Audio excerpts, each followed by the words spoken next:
Hola y bienvenidos a otro capítulo más de Perspectivas, donde conocemos el día a día de diferentes personas y el trato de Dios en sus vidas. Hoy tenemos con nosotros a Susana. Hola, Susana. Hola, buenos días, María. ¿Qué tal estás? Muy bien. Bueno, yo quería preguntarte algo que tiene que ver mucho con la labor que tú haces. Y en primer lugar, quería saber qué es evangelizar y por qué es importante.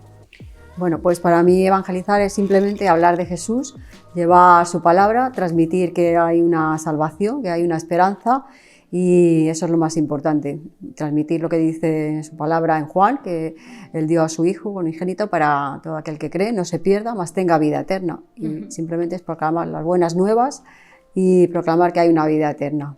Yo imagino que hacerlo en las cárceles supondrá muchos más protocolos, obviamente. ¿Puedes contarnos cómo es ir allí, por ejemplo, una tarde y hablar allí? Bueno, pues mismamente ayer por la tarde estuve allí y bueno, pues sí, son diferentes protocolos. Lógicamente, desde que se entra hay que acceder en coche por un control, hay que sacar la documentación, hay que identificarse, luego hay que entrar a otro control, además pues lo mismo, identificarse, te dan el carnet de lo que eres, de lo que vienes a hacer y tienes que entrar prácticamente sin nada, o sea, la Biblia y los papeles, no puedes entrar ni móviles ni nada, o sea que sí, son una serie de protocolos. Y es una forma diferente, ¿no? Porque no es igual que cuando vamos a otro lugar. Y luego, pues una vez dentro, pues las chicas, las internas, tienen que estar apuntadas en un listado. Si no están en ese listado, no pueden ir a los cultos. Entonces ahí pues también hay un poco de cambio. Y luego pues ya empezamos los cultos, claro. Después de toda esa parte de protocolos que lleva un tiempo, pues ya sí empieza el culto. Y los cultos pues suelen ser de discipulado o cultos normales de alabanza y adoración. Tenemos 2 días a la semana y son así, ¿no? Un día se hace esa parte más de enseñanza y otro día pues se hace un culto más enfocado pues a tener ese tiempo de adoración y también de enseñanza de la palabra. Y así es como transcurre una tarde por allí. Si alguien se sintiese atraído, ¿no?, por esta forma de servicio, ¿qué tendría que hacer? Bueno, pues lo primero que hay que hacer es ser miembro de una iglesia local. Y esa iglesia local que esté dentro pertenezca a FEREDE o al Consejo Evangélico, porque claro, los trámites, hay que hacer documentación, hay que pasar también una formación que normalmente siempre anualmente se realiza, y entonces hay que apuntarse a esa formación que la gestiona el Consejo Evangélico. Y es un requisito, ¿no?, tener esa formación de capellanías en prisiones para poder acceder. Y luego pues la disponibilidad, porque claro, no en todas las prisiones es instantánea la disponibilidad o poder acceder. Entonces, bueno, pues luego esperar y sobre todo tener claro el compromiso, porque el compromiso, claro, es lógicamente algo serio, algo importante, porque aunque estamos un grupo, pero siempre pues hay que tenerlo presente, porque si no, la cosa no fluye. Entonces eso, el requisito básico. ¿Cuál es la mejor forma de acercarse a hablar a Dios a los presos?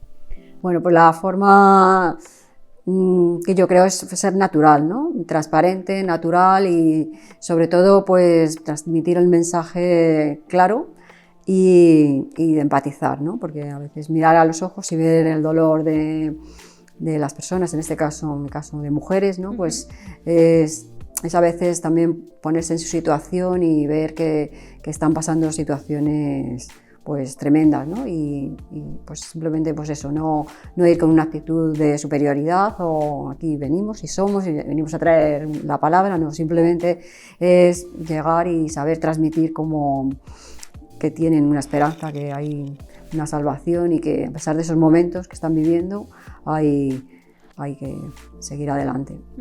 Haciendo quizá un viaje al pasado, ¿qué fue lo que sentiste la primera vez que fuiste?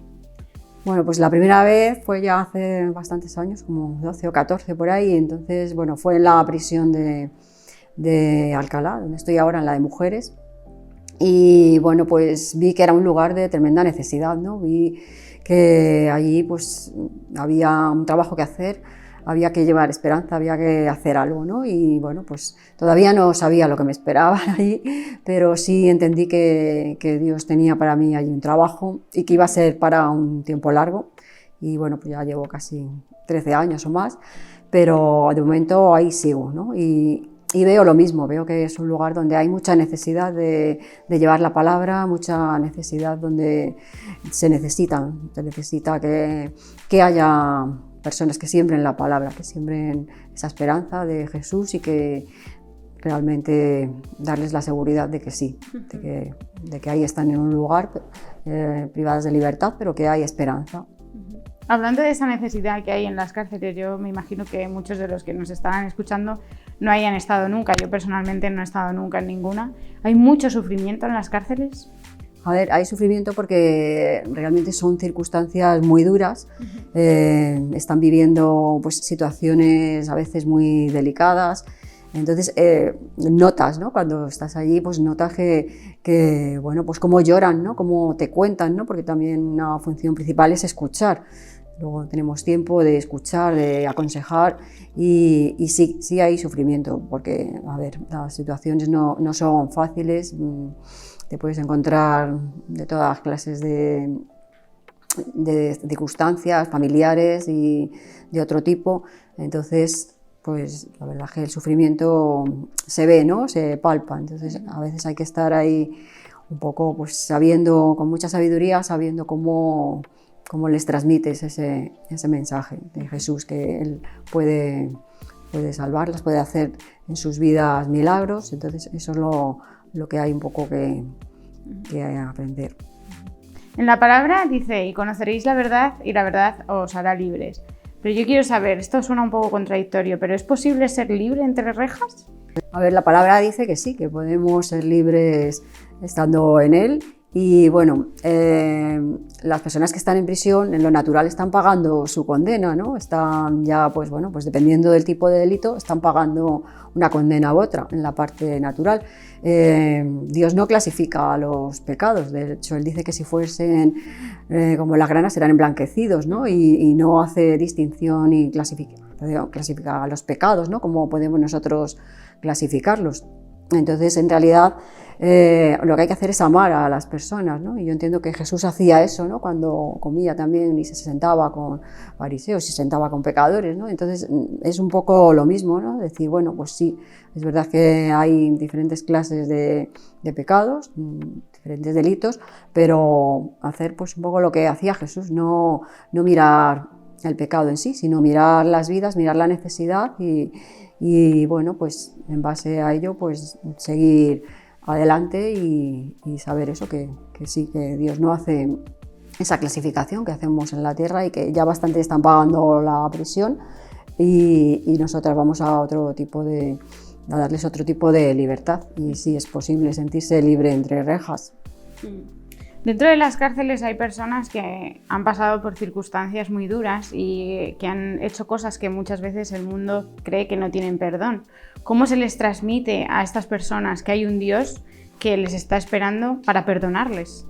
Sí, pues ahí precisamente, bueno, un poco también enlazando con lo que estaba comentando, pues lo mismo, Dios perdona, o sea, como decía, pues los pecados Dios los emblanquece, ¿no? No mira siempre, pues mira esto, y en cambio, pues ellas sí a lo mejor tienen esa parte de decir, y sí, mirar mucho al pasado, ¿no? Pero por eso hay que recordar mucho el presente, ¿no? Cómo Dios puede obrar, cómo puede limpiarles de esos pecados y que no estén siempre recordando pues su pasado, ¿no?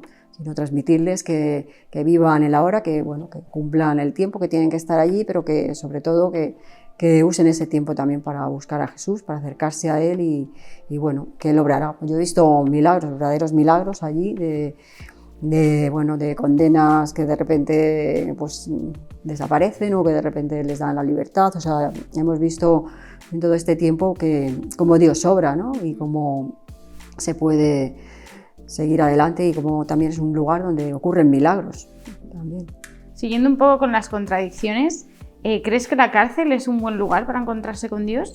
Pues es un buen lugar porque allí hay mucho tiempo. O sea, entre otras cosas, pues el tiempo a veces se hace largo y denso y allí es un lugar eso para meditar, para pensar para pues, ver qué ha pasado, ¿no? Porque bueno, pues a veces te puedes equivocar, ¿no? Y eso es lo que las mujeres a veces dicen, ¿no? Me he equivocado, y sí, y Eli, sí, esa pregunta siempre está ahí, ¿no? Pero es un tiempo de acercarse a Dios. Verdaderamente las mujeres que quieren, en este caso, que se acercan, sí tienen un tiempo, pues bueno, mismamente ayer hablaba con una mujer que ya va a salir, salía este fin de semana en libertad por un error, estaba allí, además con una buena profesión, ¿no? Y bueno, pues un estatus bastante bueno en la vida, ¿no? Pero me comentaba eso, ¿no? Que había conocido muy de cerca a Jesús, que sabía que había habido mucha gente orando por ella también fuera, y cómo pues se había reencontrado con él, porque también en las prisiones hay gente que ya ha conocido a Cristo, ¿no? Y ha sido,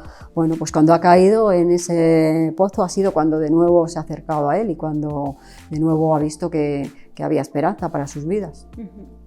Y quizá hablando un poco más de tu experiencia personal, de cómo luego tú también te vas a casa y cómo vas allí también, ¿hay algún versículo de la Biblia que a ti te ayude a afrontar esta labor? Bueno, pues algún versículo en Gálatas, por ejemplo, dice: el Espíritu de Dios está sobre mí porque Él me ha enviado a traer nuevas, a vendar a los quebrantados de corazón y libertad a los presos y cautivos. Entonces, bueno, pues ese versículo me anima, me da ánimo, porque sé que bueno, que no voy sola, ¿no? Que el Espíritu de Dios está con nosotras cuando estamos allí, y que Él es el que nos da pues las fuerzas, porque bueno, pues a veces también ahí no es fácil, ¿no? A veces también vas con tus historias también y allí sacas más historias, pero bueno, que quiero decir que es el Espíritu de Dios el que nos lleva, y a veces pues salir de allí y ver lo que hay, pues es como que dices, bueno, pues qué feliz soy, ¿no? Cuando sales, ¿no? Porque realmente que hay otras realidades, otras vidas que tienen mucha necesidad. Pues muchísimas gracias, Susana, muchísimas gracias por contarnos tu experiencia y bueno, hablamos pronto. Vale, pues muchas gracias a vosotros y bueno, ha sido un placer contaros todo esto.